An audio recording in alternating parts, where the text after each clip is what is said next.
5:44, the Trump administration moving forward now with the next step to end the war in Ukraine. Direct talks between Russian President Vladimir Putin and Ukraine's President Volodymyr Zelenskyy. They could be just days away if all goes to plan. Let's go live to Washington, D.C. and talk about this and more with Doug Luzader. Doug, good morning. Good to see you.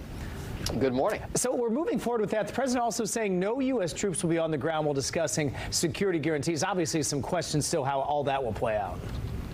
Yeah, I mean, you have defense leaders now in Europe and the U.S. kind of working out what security guarantees might look like. It may involve troops on the ground in Ukraine as a means to dissuade Putin from any further incursions into that country. The president made it clear that it will not involve U.S. troops. There had been some question about that. But will Putin be willing to sign off on an agreement that would potentially include the deployment of European troops to Ukraine? It would be kind of similar to NATO protections, but not in name.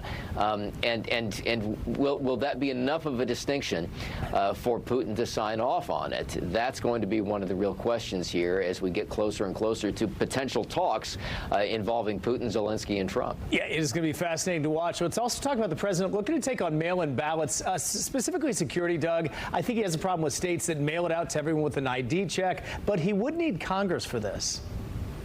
Well, and you know, there's going to be some question here as to the sovereignty of states and, you know, to what degree elections are controlled by states and localities. The president does not like the idea of mail-in ballots. He did sort of embrace them at arm's length last time around, encouraging people to vote early and use that mechanism as well as mail-in ballots because they have proven to be pretty popular.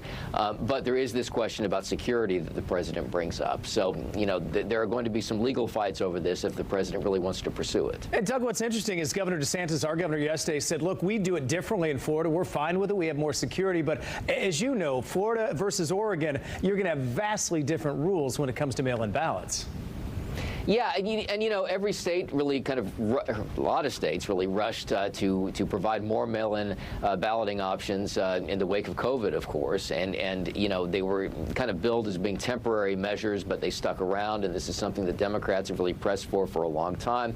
Republicans have always cited security concerns with just mailing ballots even unrequested to people's houses. Doug, let's swing back and tie things up here. Do we know when the next meeting will be between potentially Zelenskyy and Putin? Any timetable for that yet?